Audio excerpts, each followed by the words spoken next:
Today I'm going to show you how to cut and seam your B.o.S steel turf. So this is actually some of my old turf, but I'm going to show you how to do it with your new turf. It's the same thing. I use double-sided carpet tape. It works really well just for seaming them together if you don't do a lot of cuts. So the first thing for seaming is you need to line them up nice and straight.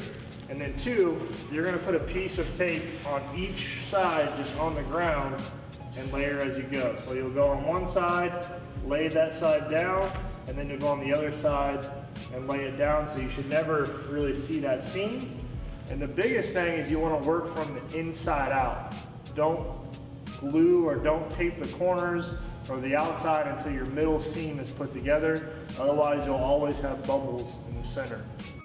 So there's another type of seam tape out there. It's one-sided. The bottom side isn't sticky, but it's solely made for putting turf or carpet together. And it also requires a heat gun. I'll put a picture in this to show you what that product looks like.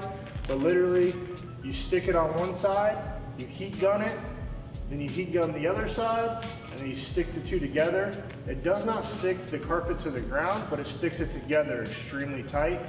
And the thing I recommend is if you're doing a lot of cutting on your turf, this is a better product than double-sided adhesive tape.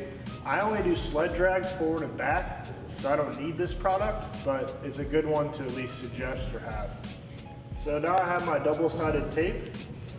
I'm just gonna put it on one side. You don't need to put it in the middle. You can go ahead and just put one on each side and it makes it a lot stickier, a lot more adherable. Make sure your area is clean. So I know it's gonna be along this seam. So I'm just gonna place it all the way across. Kind of smooth it down as I go. I'll go all the way to the wall.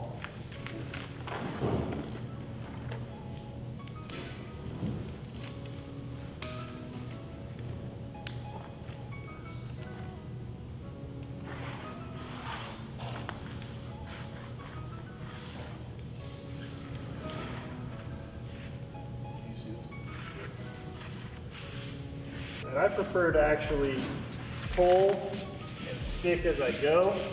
That way it's nice and straight. Sometimes if you pull the whole thing, it gets really messy. If you're ever off center at all, you're gonna have a really hard time getting that turf back in place.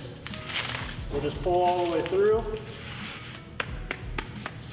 You can just pound it down with your hand, and now your turf is stuck down to the ground nice and tight, and it's not going to go anywhere. We'll put a piece on this side too, so that way that seam is really tight together, and now you've got your turf easily installed. So the B.o.S steel turf comes 6.5 feet across. The space that I need it for is only 6 feet wide. So you can kind of go old school and just cut along the seam, which can be kind of wavy as you go. But I think the easier thing is to flip it over, and there's actually straight lines all the way across, and you can actually cut along one of those straight lines all the way down. Takes a little longer, but you'll get a really nice cut. So you basically just find the line that you need, and then start cutting that line all the way down, make it nice and neat as you go. So that is how to cut and seam your B.o.S steel turf together. I have some old product, I have some new. I still was able to seam it together and not spend a ton more money.